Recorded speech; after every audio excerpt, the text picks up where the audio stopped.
Assalamualaikum warahmatullahi wabarakatuh.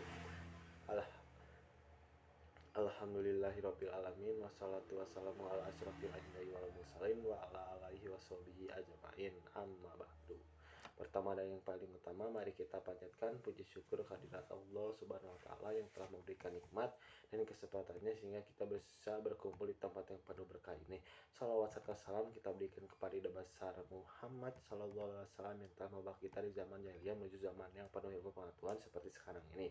Yang saya hormati dosen pengampu pembelajaran mata kuliah ilmu fikih yaitu Bapak Fajar Bapak Fajar Farhan Hakim dan Bapak Fajar Hadiman Surya Siregar. Sebelumnya izin perkenalkan diri, nama saya yaitu Zamzam Zidan dengan NIM 12120700115. Di sini saya akan mereview materi pertemuan ke-14 yang berjudul Mazhab-mazhab fikih dalam Islam. Mazhab adalah pemikiran tentang hukum.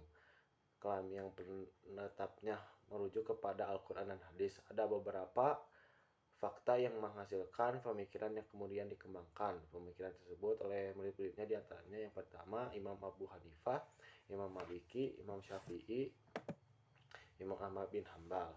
Yang keempat fakta ini tidak berniat membuat mazhab, tetapi pemikirannya dikembangkan oleh murid-muridnya sehingga masih digunakan sampai saat ini.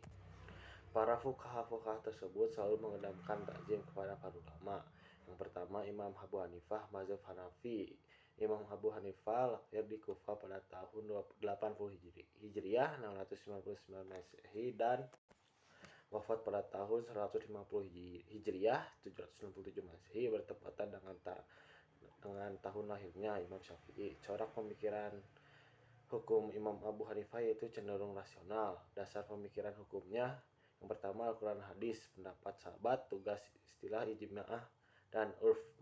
Mazhab Imam Abu Hanifah ini atau mazhab Hanafi ini mayoritas dianut oleh orang-orang Turki. Dan yang kedua Imam Maliki, mazhab Malik lahir di Madinah pada tahun 93 Hijriah dan wafat pada tahun 179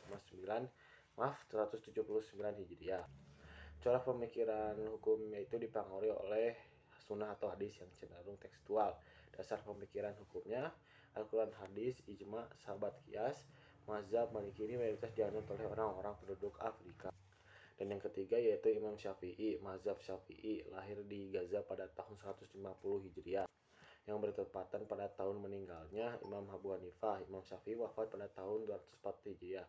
Corak pemikiran hukum Imam Syafi'i adalah tradisional dan nasional. Dasar pemikiran hukum Imam Syafi'i yaitu Al-Quran hadis, ijma, dan mazhab Syafi'i ini mayoritas dianut oleh yaitu Al-Quran hadis, ijma, dan mazhab Syafi'i ini mayoritas dianut oleh para penduduk di Asia Tenggara, salah satunya Indonesia. Yang keempat Imam Syafi'i bin Hambal, mazhab Hambal lahir di Baghdad tahun 164 Hijriah dan wafat pada tahun 241 Hijriah. Corak pemikiran hukumnya tradisional atau fundamental.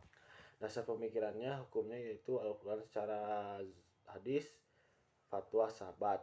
Yang kedua, mazhab Hambal ini merupakan mazhab resmi penduduk Arab Saudi.